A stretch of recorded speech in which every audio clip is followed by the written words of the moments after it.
continues to mourn the death of civil rights leader Jesse Jackson this morning. Reverend Al Sharpton addressed the press this hour on Jackson's death. Here's a bit of what he had to say just moments ago. On a broader level, Jesse Jackson changed American politics. Jesse Jackson changed the civil rights movement.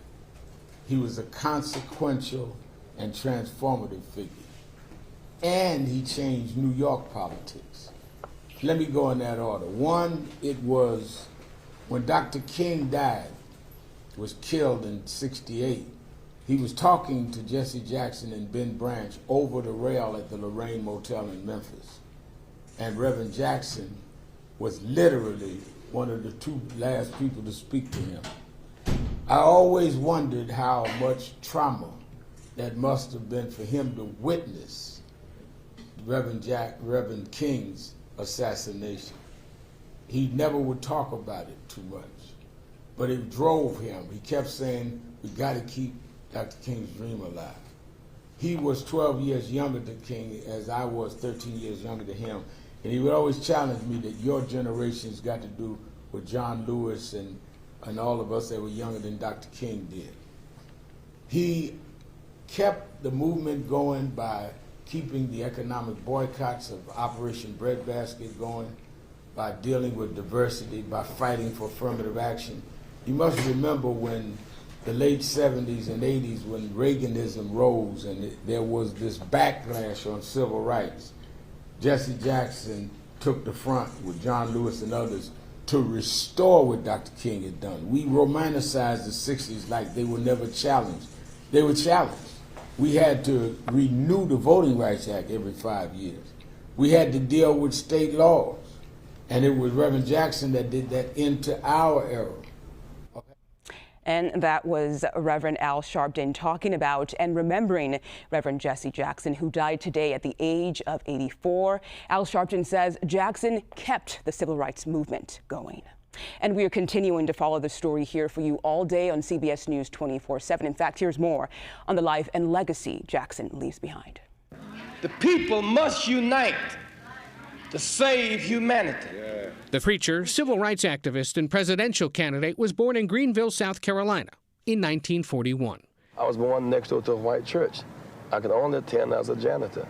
In his 20s, Jesse Jackson gained national attention as an aide to Martin Luther King Jr. and a leader of the Southern Christian Leadership Conference. A shot cracked out from across the street, dropping him to the floor. He was in Memphis on April 4th, 1968, when King was assassinated. The white people's best friend is dead. King's murder sparked tension between Jackson and other civil rights leaders as they struggled over who would lead their movement. Ultimately, Jackson launched his own organizations that later became the Rainbow Push Coalition, still advocating today for black economic and political empowerment. We shall fight this institutional racism wherever we see it. He also became an international hostage negotiator. In 1984, he helped win the release of an American pilot from Syria. Later, he'd broker freedom for Americans held in Cuba, Iraq, and Kosovo. To the White House! His activism and diplomacy buoyed Jackson's first campaign for president in 1984. We do not just need a new president, we need a new direction. Our leaders are talking too little to too many leaders in this world. Jackson ended up placing a stronger than expected third in the Democratic primary. In 1988, his second campaign focused on increasing government spending and U.S. support for the Third World. But he came up short once again. We must never surrender. America will get better and better. After campaign politics, Jackson was a talk show host and was an early supporter, but occasional critic, of Barack Obama's presidential bid, famously photographed in Chicago's Grant Park on election night, 2008. Initially diagnosed with Parkinson's disease, Jackson revealed in 2025 he'd been battling progressive supranuclear palsy, a long-term degenerative brain condition. But his public appearances continued, more as a supporter of a new generation of activists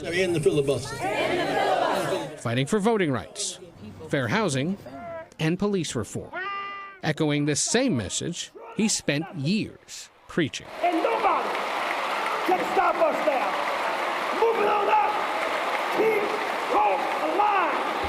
Keep hope alive. In a statement, the Jackson family says, quote, his unwavering belief in justice, equality, and love uplifted millions, and we ask you to honor his memory by continuing the fight for the values he lived by. All services commemorating Jackson's life will be held in his home city of Chicago. Ed O'Keefe, CBS News, Washington.